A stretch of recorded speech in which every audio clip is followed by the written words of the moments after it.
Please welcome Pastor Bion.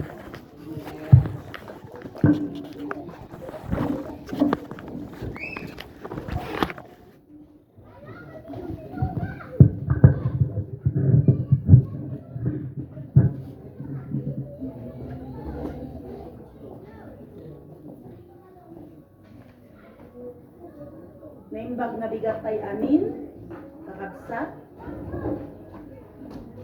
napintas ti panawen, napintas nga aglaba kata, di kalban kanta ta. Ket iparabong ni Apo, kada kanya tayong nasalun at tayo. Let's open our Bible in the book of Matthew, chapter 7, verses 13 to 14.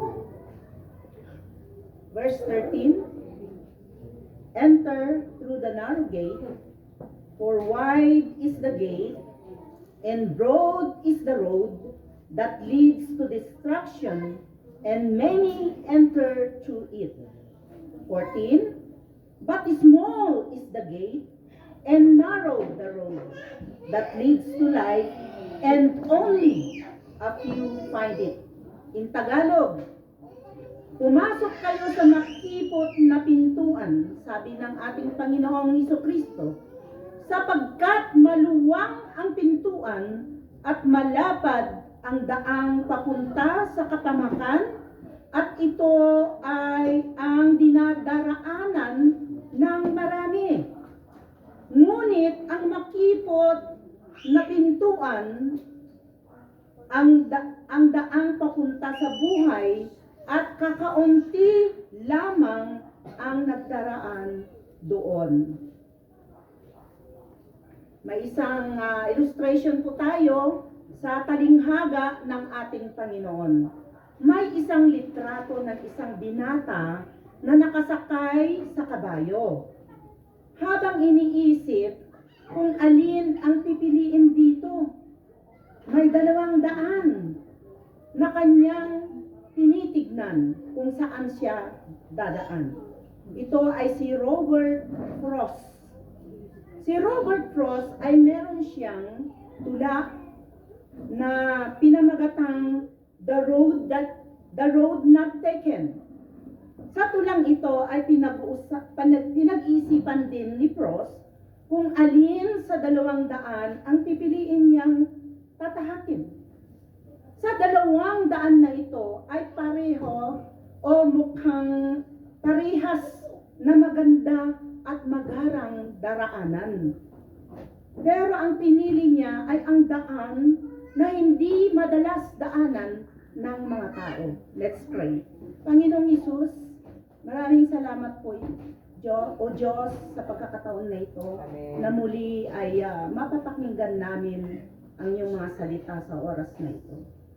Lord, bagong lahat, saliksikin mo ang bawat puso namin, ang aming kaisipan, lalong-lalo na, Panginoon, ang buong pagkatao namin, Panginoon. Lord, kilala mo kami, kilala mo ang bawat isa, kaya sa oras na ito, Panginoon, hinihiling po namin ang kapatawaran, paghuhugas sa aming mga kasalanan upang sa gayon, Panginoon, ay kaaya-aya kami sa iyong harapan at walang makakadlang sa lahat ng aming papakinggan sa oras na ito, Panginoon. Lord, tinataas namin inyong dakilang pangalan sa oras na ito.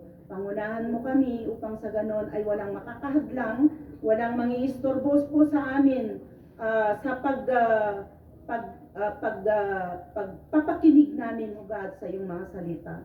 Lord, bless everyone, Panginoon, lalong-lalo na, Panginoon, O God, Lord, hallelujah, na dinadalangin namin ang iyong presensya, kasama ang banal na Espiritu na siyang manguna sa amin, Panginoon. Dahil, O God, Lord, kung wala ka, ay hindi namin, O God, Lord, maiintindihan, at hindi namin, O God, Lord, maunawaan ang bawat salita na iyong ihahayag sa oras na ito, Panginoon. Ano man ang aming pangangailangan ay bago kami lumapit sa iyo, ay alam mo na, Panginoon. Hallelujah, Lord Jesus. Kaya sa oras na ito, winawasak namin ang lahat, O God, Lord, ng balakid sa pakikinig ng iyong salita. Lord, O God, at surround us with your thousand of angels, Panginoon. Hallelujah, upang maganap ang katagumpayan sa araw na ito. In Jesus' name we pray. Amen and amen. Sa unang isinalaysay natin, mga kapatid, ay kaugnayan ito na sinasabi ng ating Panginoon sa mga tao na minsan ay nangaral ang ating Panginoon Hesus Kristo na makikita natin at mababasa natin sa Matthew chapter 5 and 7. At sinabi niya sa kanila, pumasok kayo sa makipot na daan, pintuan. Ito ay isang talinghaga patungkol sa ating buhay, mga kapatid. Dahil sa maluwang na pintuan na inilahad ng ating Panginoon, malapad man ito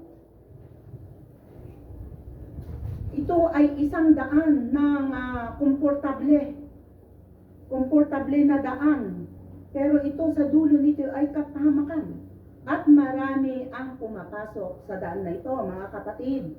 Ngunit ang makipot na pintuan na itinuturo ng ating Panginoong Jesucristo, ayun ay may buhay. Sa dulo nito ay may buhay. Kakaunti lamang ang dumadaraan dito. Ang buhay sa mundong ito, mga kapatid, ay tinutukoy ng Diyos na kailangan natin na pumili ng landas na ating tatahakin. Binigyan tayo ng Diyos ang kalayaang pumili, free will. This is a gift of God, a free gift of choice sa ating mga buhay, mga kapatid. Kung ano ba ang gusto natin, kung pipiliin ba natin yung maganda o yung hindi maganda, good or bad. Sa unang daan ng buhay, landas na pintuan na napakaluwang, komportable na dinadaanan, at habang dinadaraanan ito ay hindi ka mapapagod. Hindi ka papawisan. Hindi ka mahihirapan. Hindi ka masasaktan. At napakaraming tao ang gustong dumaan sa pintuan nito, mga kapatid. Pero akala nila ay makakabuti sa kanila. Ang akala nila ay ito ang makapagbibigay sa masaganang buhay. Pero ito ay isang patibong, mga kapatid. Patibong ng kamatayan o kasiraan sa buhay ng isang tao. Ang pangalawang daan na sinasabi ng ating Panginoon, ito naman ang siyang itinuturo at ipinagpupursu sa ating lahat, mga kapatid, na siya dapat ang ating pipiliin. Ngunit sa daan na ito, ang pintuan na ito, mga kapatid, makitid. Paano na kami na matataba kung ang pintuan na ito ay makipot? So, kinakailangan na magbawas ng timbang upang makapasok. Di po ba? Hallelujah, amen po ba yung mga matataba na parehas ko? Hallelujah. Mahirap pumasok sa makitid na daan, mga kapatid, na sinasabi ng ating Panginoon, dahil napakaraming balakid, mga trials na dapat na nakapokus habang dumadaan dito, mga kapatid, dapat mapagmatsyag at mapanuri sa dinadaraanan. Ang daan na ito ay matinik minsan, madulas, masukal, matirik, mabangin. Kinakailangan ang sapat na kalakasan at pagtitiis at kumpiyansa, mga kapatid, upang tayo ay magkaroon ng sapat na kalakasan at tunay na galak upang marating natin ang dulo nito. At ang dulo nito na sinasabi ng ating Panginoon ay may buhay. May buhay. Kaya sa araw na ito, mga kapatid, sa andaan ng ating pipiliin, na ating babaybayin sa araw na ito, mga kapatid, And the title of our text for today is, Were you able to follow the right path? Amen. Amen. Number 1, follow His voice. Sundin ang kanyang tinig. In John 10:27, may kalinghagan na naman ang ating Panginoon na inuugnay ang ating buhay sa pastor at tupa. My sheep know my voice, in John 10:27, and I know him, they follow me. Ang Panginoon ay nagtatag ng ugnayan ng pastol sa tupa. Ang boses ng pastol ay napakalaking kapangyarihan, lakas sa kanyang mga inaalagaang tupa, at magiging pamilyar sa mga tupa na ito ang boses na ito, mga kapatid.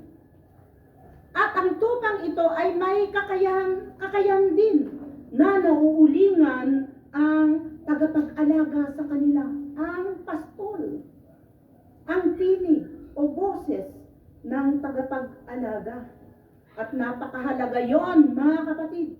At kapag narinig nila ang boses na ito, ay alam na nila na isang hudyat o presensya ng kanilang pastol, na sila ay nasa mabuting kamay at mabuting pag-aasikaso at mabuting guard or protector sa kanila, mga kapatid, na meron silang kaligtasan. Kaya kung nandyan na yung pastol, ay nasa mabuting damdamin na ang mga tupang ito, mga kapatid. At kilala din nila, at alam din ng pastol na sa kanyang tinig at presensya, sila ay sumusunod dahil nagtitiwala ang mga tupang ito. Ganon din sa mga may aso, may mga pet. Di po ba, Sister Mel?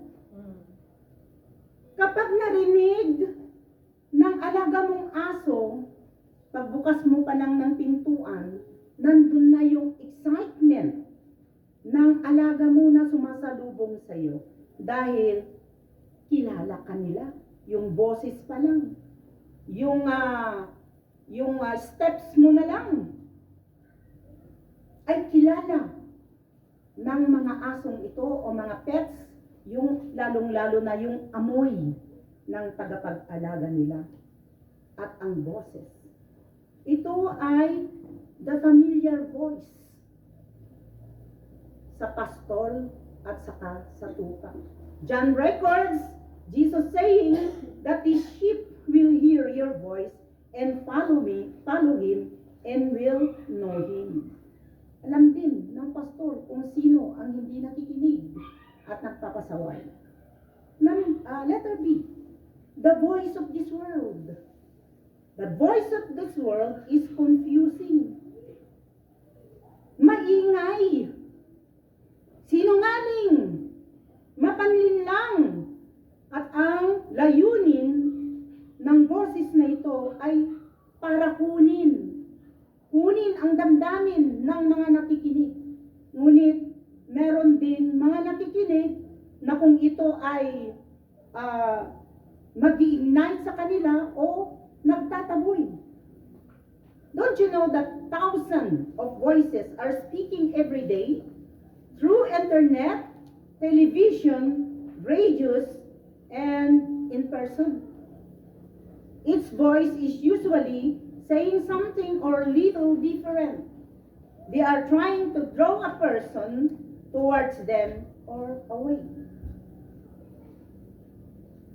Competitions of voices, lalo na yung mga nag-aalok ng mga paninda. Investment, seeking partners, education, pangpaganda, works, and many more. Mga kapatid, life security, seguridad sa buhay na kanilang inaalok, pangpahaba ng buhay na sinasabi. At ang bawat boses ay ang gusto ay makuha yung atensyon ng mga tagakinig. Dahil ang boses na ito ay makapangyarihan. It will fully control sa mga nakikinig sa kanila. The danger of voice is this. Following just any voice can cause a person problems. Bakit? The majority of voices of this world will lead a person down a dangerous path to be taken advantage. Pinagsasamantalahan nila kung ang taong ito ay nalilinlang, nakukuha nila ang kanilang mga loob, mga kapatid. That will lead to destruction. Kapahamakan ng isang naguguyo sa kanilang mga inaalok, mga kapatid. Lalo na mga taong paniwalang paniwala sa mga balita, chismis, videos, or any voice that they heard, mga kapatid. False or fake news, false videos. Napakagaling ang technologies ngayon, mga kapatid. Nakakalinlang. They will splice the videos or the letter, or they will edit the videos, ay naniniwala ka na. Kung hindi ka mapanuri, mga kapatid. Alam natin na sa erang ito, ang nagpapakilos sa buhay natin, ay ang mga balita. Wala kang maililihim, wala kang privacy kung hindi ka nag-iingat. Lalo na, lahat na yata ng mga tao ay nakabitbit, nakahawak ng cellphone. Kung hindi ka nag-iingat, nakikipag-away ka dyan, i-video nila, at ito'y magbabiral. Pag sobrang affected naman ang isang tao, sa mga kinakampihan, lalo na sa mga politiko, mga kapatid, sa mga artista or mga atlet, maraming tao ang patay na patay sa mga ito na kanilang mga sinusundan o mga boses ng mga iniidolo nila, mga kapatid. Pag may narinig sila na hindi maganda sa kanilang iniidolo, ay ito na ang isang wagas na hindi nakikipagkibuan or isang bagay na tampuhan at matindi ang pakikipag-away, ipinaglalaban ang bagay na ito, mga kapatid. At wala namang maitutulong yung mga ipinaglalaban ng mga politiko, lalo na sa kapanahunan na ito, mga kapatid. Nakikita natin ang mga boses na ito ay nakakasawa. Flood control. Pinaglalaban mo ang may mali. Kinikilingan mo ang may mali. Sa kanyang boses na lang, na paglalahad na wala siyang kasalanan, pinaniniwalaan mo. At ang malungkot, mga kapatid, isa kang tagasunod sa ating Panginoon dahil sa iyong ambisyon na kilahok ka sa politiko. Na ang aim mo lang noon ay hatakin ang iyong mga katrabaho sa Panginoon at sa mga tao na umiidolo sa iyo, ngunit ikaw ang naakay at naging magnanakaw na rin sa ating bansa. Napakalungkot. Ang lihim na ito ay lahat na lahat, mga kapatid, dahil sa korupsyon. At walang kadala-dala naman ang mga tao. Walang discernment sa mga boses na ito, lalo na sa mga manluloko, manlilin lang, matatamis sa mga salita, sa internet, sa Facebook, nasirang relasyon, nasirang kinabukasan, lahat ay nakuha na ng mga pinagpagurang mong mga pera. Ang boses na ito sa mundong ito, mga kapatid, pag wala kang discernment, sisirain ka niya at pagsasamantalahan ka, and the voice that you are listening, you are following the wicked voice of this world. The same as true in our spiritual life, mga kapatid. The voice of fake or a false teacher talking or teaching the Word of God. Ang boses na nagbabalat kayo, nangangaral ng salita ng Diyos. Maraming nag-iingay din, mga kapatid. Mga boses na akala mo ay totoo. Salita ng Diyos ang kanyang pinapahayag. Pero may kalituhan. In John 10:10, sinasabi niya rito, kaya mag-ingat tayo mga kapatid. Dumating ang magnanakaw para lamang magnakaw, pumatay at manira. Sinisira niya ang doktrina ng ating Panginoon. Nakamemorize lang, will verse, nagpapahayag, tiwalang-tiwala naman ang mga nakikinig, mamaya itinayo na pastor. Pero ito pala ay manlilin lang. Kaya mag-ingat po tayo mga kapatid. Kailangan kilalanin din natin ang nagtuturo para sa ating spiritual life. Dahil napakalaking bagay ito mga kapatid sa ating mga buhay.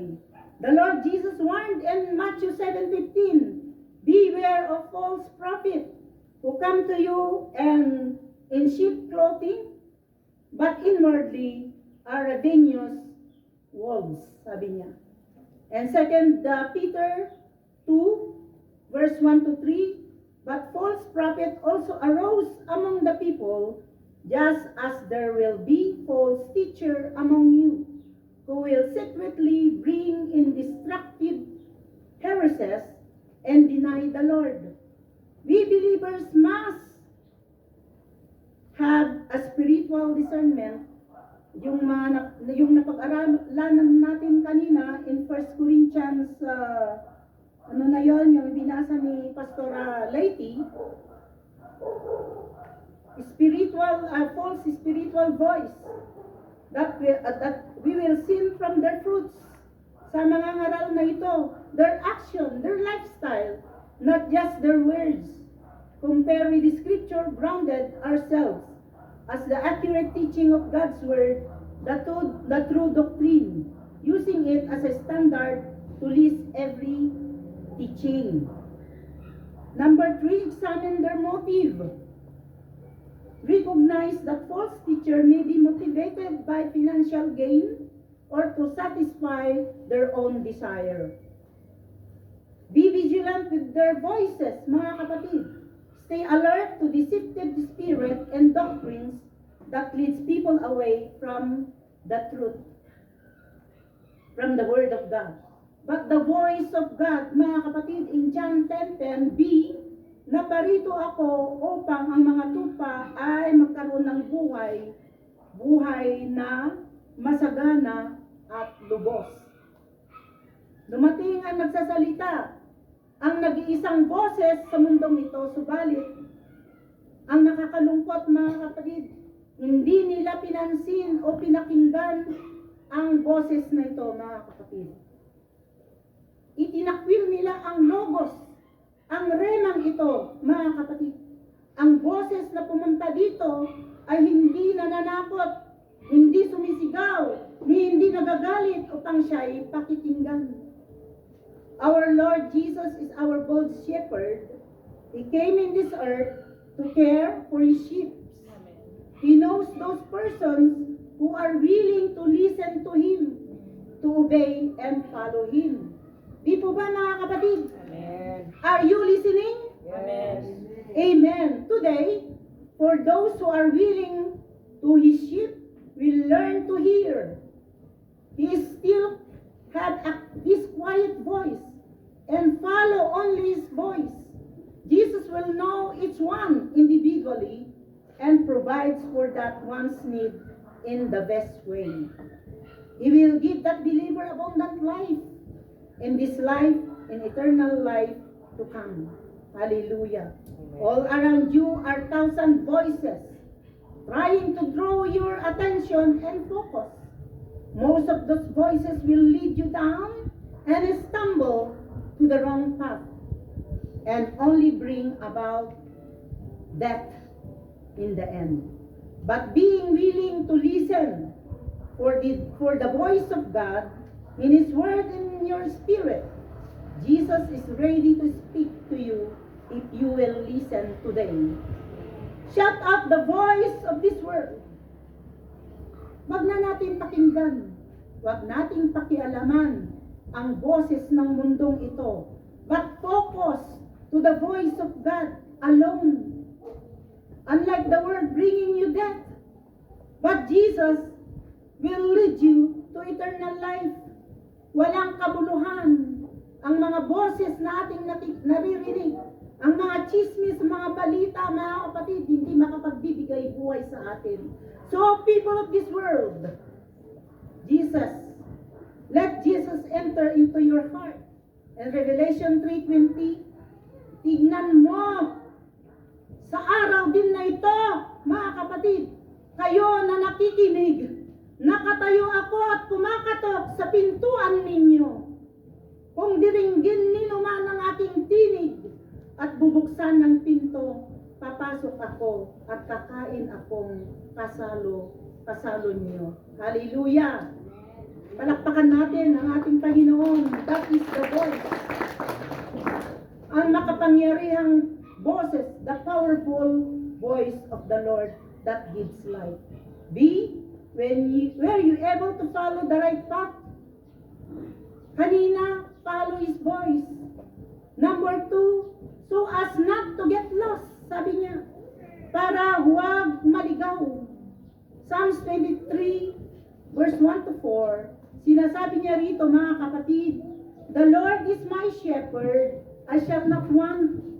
Even though I walk through the darkest valley, I will fear no evil. For you are with me, your rod and your staff, they comfort me. Minsan ang mga tupa, mga kapatid, ay matitigas ang kanilang mga ulo. At alam ni David ito dahil siya ay naging pastor mula bata hanggang tawagin siya ni Lord. Ang mga ito minsan ay makakalimutin at laging naliligaw. Pila-pila kung naglalakad, kadalasan dumadaan sila sa mga bukid, kaya kailangan sa gitna lang sila dumadaan, mga kapatid, o kaya sa gilid ng bundok.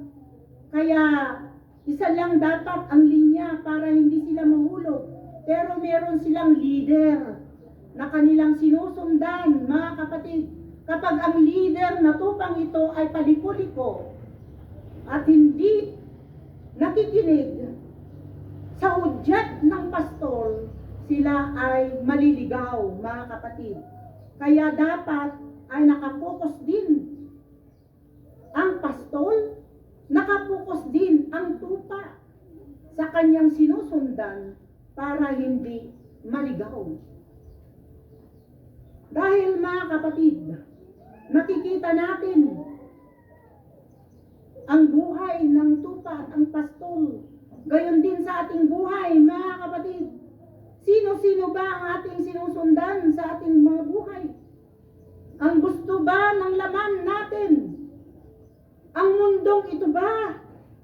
O yung tao na nagbibigay na alam natin, na akala natin ay magbibigay kaginhawaan, makakatulong sa atin, o ang ating sariling desire ang sinusundan natin sa mundong ito. Yung mga culture, social trends or fashion, sa media, sa TikTok, sa Reels, mga kapatid, or yung nagraraira ngayon, yung AI, Artificial Intelligence, na mapanlin lang para tayo ay iligaw, kung ang bagay na ito ay siyang nangunguna sa ating buhay, ay paggising natin sa umaga, nawawala na tayo sa landas, mga kapatid. Wala na tayong time sa Panginoon. Hanggang paggising sa umaga, hanggang pagtulog, nakafocus tayo. Sinusundan natin ang gusto ng laman. Lalong-lalo na sa mga cellphone. Kaya bago natin gawin ito, mga kapatid, nahawakan ng cellphone, hawakan muna ang Biblia para hindi tayo maligaw. Napakadaling iligaw ang tao kapag hindi ito sumusunod sa ating Panginoong Hesus.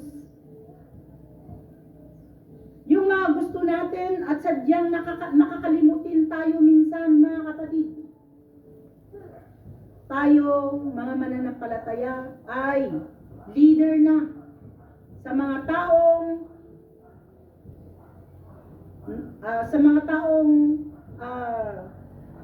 nakatingin sa atin, mga kapatid. Once you are a believer, you are a leader of a lost sheep. We are the pastor of the souls, na siya sanang gumagabay sa kanila para sa kanilang kabutihan, mga kapatid.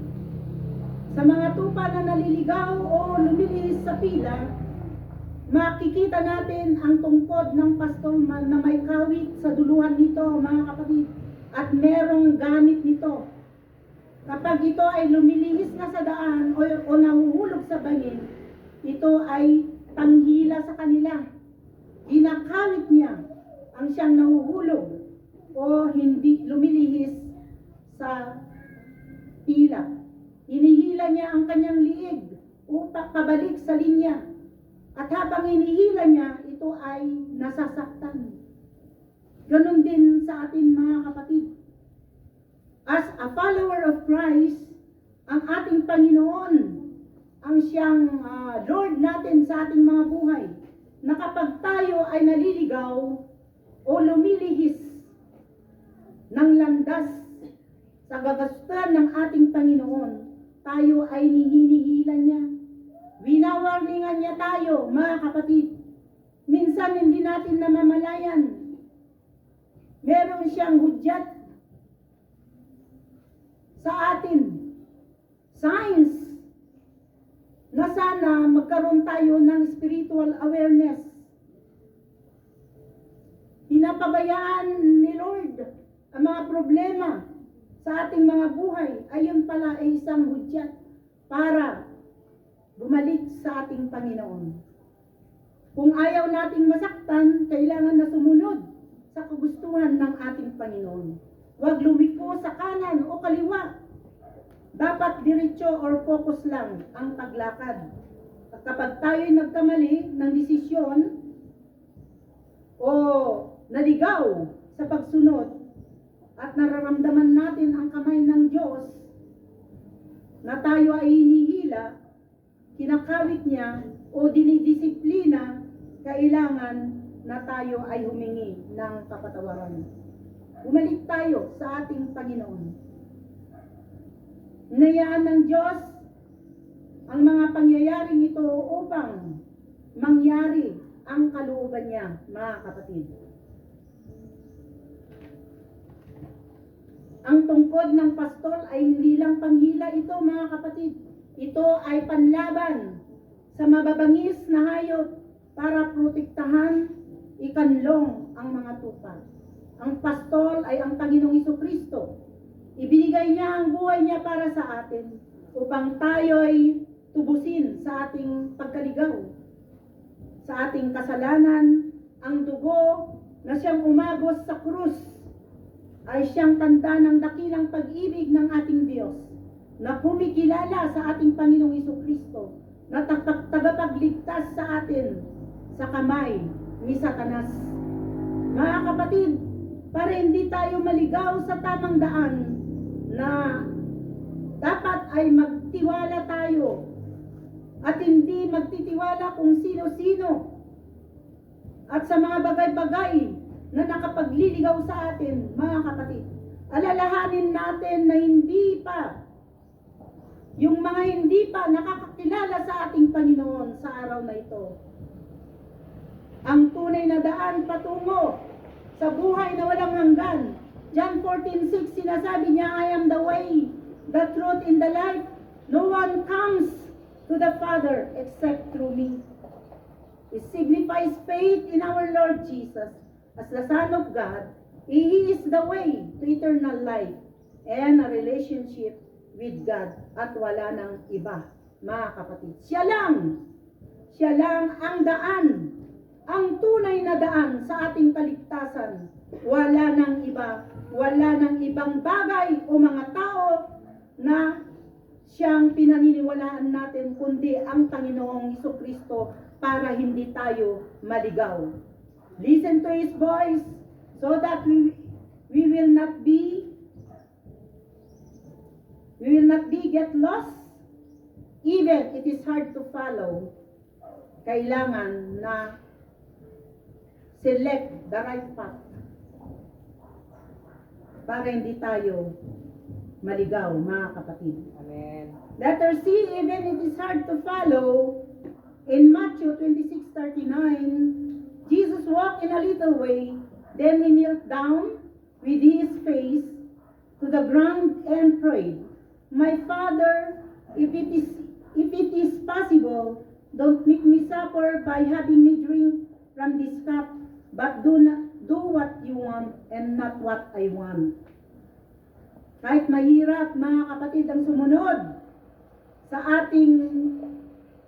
right path, or even it is difficult to obey, na napapagod na tayo, may takot at mahina na tayo, huwag tayong mag-give up. Ang panalangin ng ating Panginoong Hesukristo sa Garden of Gethsemane, bago ang betrayal, ay napakahirap sundin ang ipinapagawa ng Ama sa Kanya. Dahil lubos na sundin ng ating Panginoon ang ipinapagawa sa Kanya ng Kanyang Ama sa langit. At nung sinasabi niya ito, mga kapatid, "Don't make me suffer," ay sa Kanyang katawang tao, nature of divine nature ng ating Panginoon. Ang pagsuko ng sariling kalooban ng ating Panginoong Hesukristo sa kalooban ng Ama, kahit sa tindi ng paghihirap, ay isang halimbawa para sa ating lahat tungkol sa pagsunod at pagtitiwala na kadalasan sa tindi ng pagsubok sa buhay na ito, mga kapatid, ay napakahirap gawin dahil sa ating likas na kahinaan. Amen po ba? Kagaya ng manlalaro, mga kapatid. Ang manlalaro ay may matinding ensayo. Train, mga kapatid, sa pangunguna ng kanyang coach, na kailangan na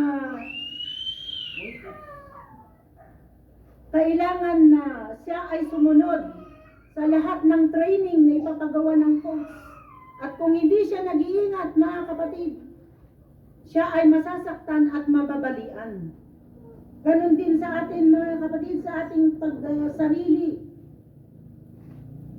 Kung kinakailangan na siya ay matagumpay bilang manlalaro, kailangan na meron siyang commitment, pagsuko, at kumpiyansa, pagtitiwala sa kanyang coach. At sa kanyang pagsasanay ay magtatagumpay ang manlalaro nito, mga kapatid. Bakit kung minsan, mga kapatid, nagtatanong tayo, bakit ang hirap-hirap sumunod sa ating Panginoon? Bakit, mga kapatid? Napakaraming hadlang. Una, sunod-sunod natin ang sarili nating kalooban. Kagaya halimbawa ng ating Panginoon na likas na kahinaan ng tao na naramdaman ng ating Panginoon nung siya ay malapit na siyang ibayubay sa krus. Nang sinabi niya, "Hindi na sana ako maghihirap. Ama, let not this cup pass or drink." Ang ibig sabihin noon, mga kapatid, ay ang paghihirap. alam niya na siya ay ibabayubay sa krus. At ang ipapako sa krus, mga kapatid, ay nararamdaman na niya ang sakit. Hapdi, ang paghihirap, mga kapatid. This is the capital punishment. Na walang kapatawaran noon ang may heinous crime. Pero ang Panginoon ay wala naman siyang ginawang kasalanan. Gusto man ng ating espiritu, sabi niya sa Matthew 26:41, ang espiritu ay handa, ngunit mahina ang laman. Madalas na humihina tayo dahil sa takot, pag-alinlangan at ang pagnanais na iwasan ang paghihirap o mga sakit o mga pagsubok sa mundong ito. Ang gusto ng laman na ito ay ang easy life, ang easy way, mga kapatid. Ayaw na nila yung maghirap pa. Pero kung sino pa yung mayaman, ay lalo pang nagpapayaman dahil walang satisfaction. Natatakot sila na sila ay mawalan. Natatakot sila na sila ay mawalan ng maraming pera. Ang gusto nila habang buhay, na meron silang limpak-limpak na salapi upang mabili ang lahat ng gusto ng laman. Kadalasan maririnig natin, mga kapatid, sa mga baguhan pa sa Panginoon, ang sinasabi nila, mula nung ako'y naging member of Jesus Loves You. Bakit lalong dumadami ang aking problema? Pero noong hindi ka pa member of Jesus Loves You, marami ka namang problema. Nung hindi pa natin nakikilala ang Diyos, marami tayong problema. At ito ay naghahanap tayo ng solusyon sa problema noong tayo'y nasa mundo pa. Nandyan yung iinom ng alak para makalimot sa problema. Nandyan yung sinasarili natin. Nandyan yung tinutulungan natin ng Diyos para masolve natin ang problema. Ngunit mga kapatid, walang exemption sa suffering, sa paghihirap. Mula ipinanganak tayo, meron na yan. Kakambal natin ang suffering, kakambal natin ang paghihirap, at ito ay test, pagsubok sa pananalig sa ating Panginoong Jesucristo kung ikaw ay may awareness, spiritual awareness or spirit consciousness to God. Hallelujah! Paano itataliwas ang sarili sa gusto ng ating laman, mga kapatid? Ang panalangin ni Jesus, una niyang hiniling sa Ama ay alisin ang kupa, means paghihirap, na sumisimbolo sa kanyang nalalapit na kamatayan sa krus. Ang damdamin na ito, mga kapatid, ng ating Panginoon bilang tao, kaya alam niya ang ating damdamin na tayo ay mahina, na tayo ay hindi natin kaya ang hirap na dinaranas natin o sinusuong natin sa mundong ito. Pero siya ay nagpasakop pa rin sa Panginoon na alam niyang paghihirap na ito sa pagpayubay ng krus ng Kalbaryo, dahil ang pag-ibig na Ama ay siya ang isang isusuko, ay isa siyang tupa upang siya ay ibayubay sa krus na pantubos sa ating mga kasalanan. Hindi ba natin alam yon, mga kapatid? Ang paghihirap ng Diyos at paghihirap natin ay nakikisa ang ating Panginoon upang alamin natin at tignan natin ang ginawa ng Diyos sa krus ng Kalbaryo. Wala tayong kaligtasan kung hindi ginawa ito ng ating Panginoong Jesucristo. Kung kaya't, mga kapatid, kahit mahirap, follow the Word of God. Follow the right way to eternal life. Dahil ang paghihirap na ito ay siyang pagsubok. Mga kapatid, pagsubok upang tignan natin at i-focus natin. Tanawin natin ang krus na siyang simbolo ng ating kaligtasan. Marcos 8:36, sapagkat ano ang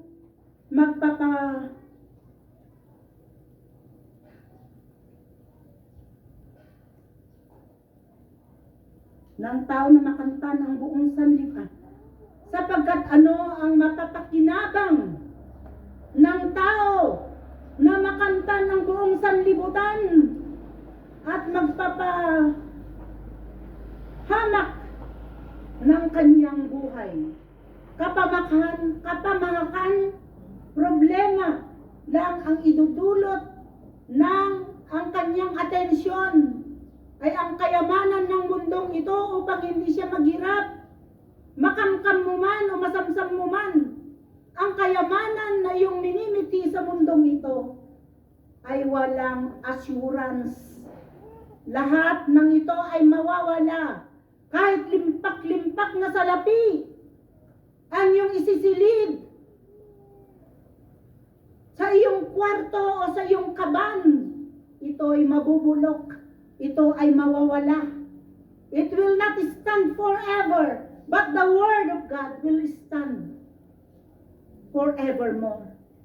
Nagpatuloy sa panalangin ng ating Panginoon at sinabi niya, gayunman, hindi ang ayon sa ibig ko, kundi ang ayon sa ibig mo, Ama. Ang panalangin na ito ay ang lubos na pagtitiwala sa Diyos. Kung kaya't kapag tayo ay nakakaramdam ng pagsuko ng kalooban, mga kapatid, kailangan na isuko natin ang kalooban na ito sa ating Panginoon. Ang buong pagtitiwala na tayo ay tutulungan ng Diyos sa ating paghihirap. Sinasamahan niya tayo dahil una siyang naghirap, mga kapatid. Ang kahirapan na ito ay merong sagana na nag-aantay para sa atin, mga kapatid. Ang mga desires natin na naaayon sa kagustuhan ng ating Diyos ay madali itong makamit. Hindi mahirap, mga kapatid, kung tayo ay may willingness, may obedience. Mag-obey tayo kung ano ang ipinapagawa sa atin ng ating Panginoon. Makakamit natin ang katagumpayan na ito, mga kapatid. This is sure and acceptable and accurate step by following Christ's will sa ating mga buhay. Palakpakan natin ang ating Panginoon. Hallelujah. Hallelujah. Jesus endured tremendous suffering for us. What will we give to Him? Be faithful to God's will. Kahit mahirap, in Matthew 16:24 or Mark 8:34, whoever wants to be my disciple must deny themselves, take up the cross, and follow me. A call of self-denial, carrying a cross from promised eternal life, and 100-fold reward in the present age to come. Hallelujah. The last but not the least, conclusion natin, mga kapatid, were you able to follow the right path? Yes, by following His voice, so that we will not be lost.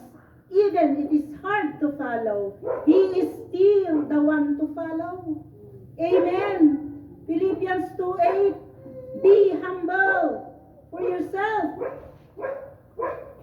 by lowering ourselves. At itaas natin ang ating Diyos sa ating mga buhay, mga kapatid. In Philippians 2:8, sinasabi niya,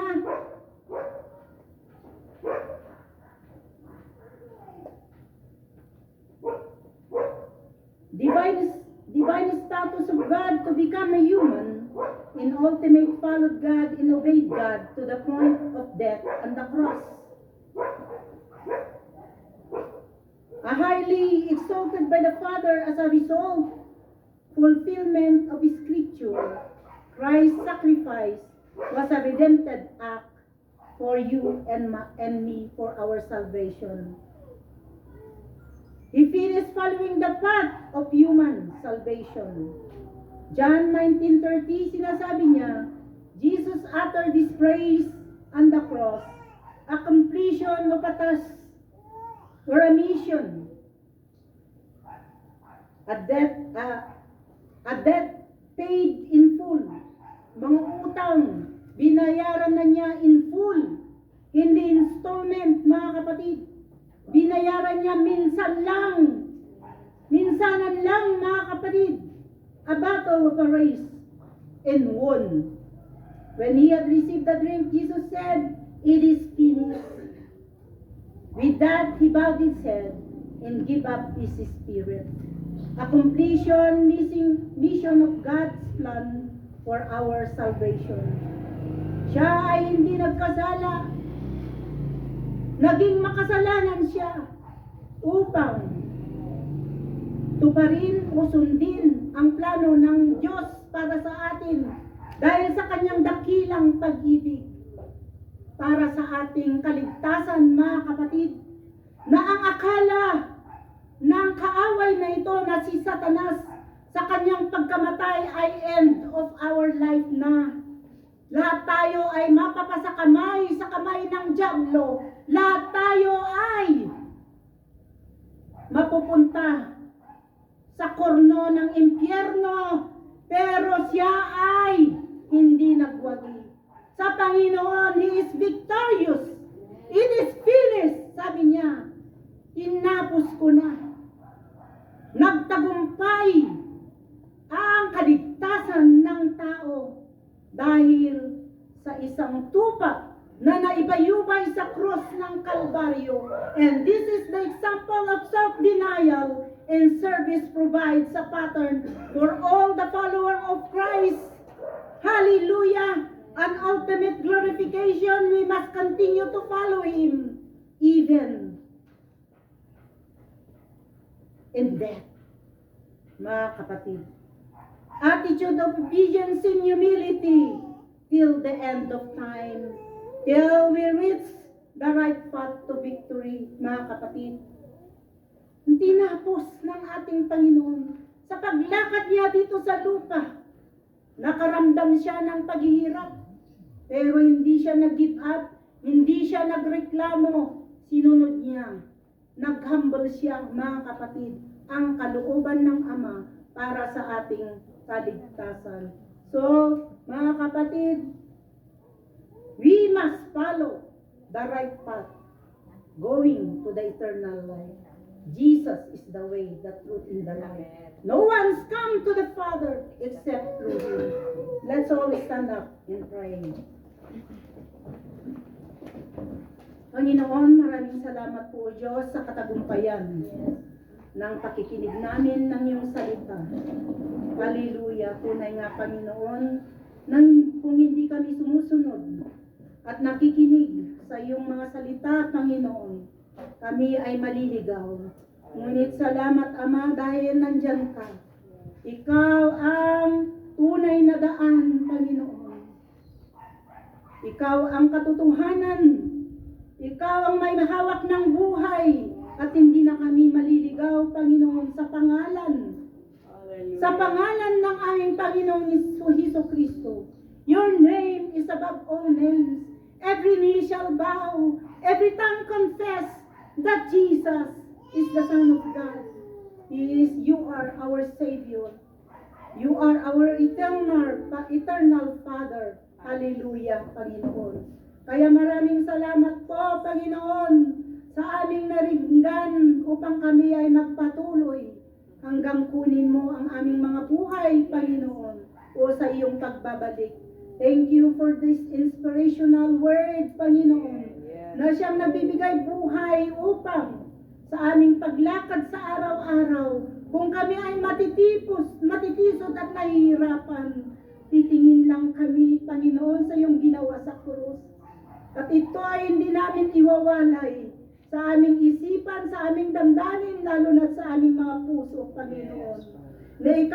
ang rason kaya kami nagpapatuloy, Panginoon.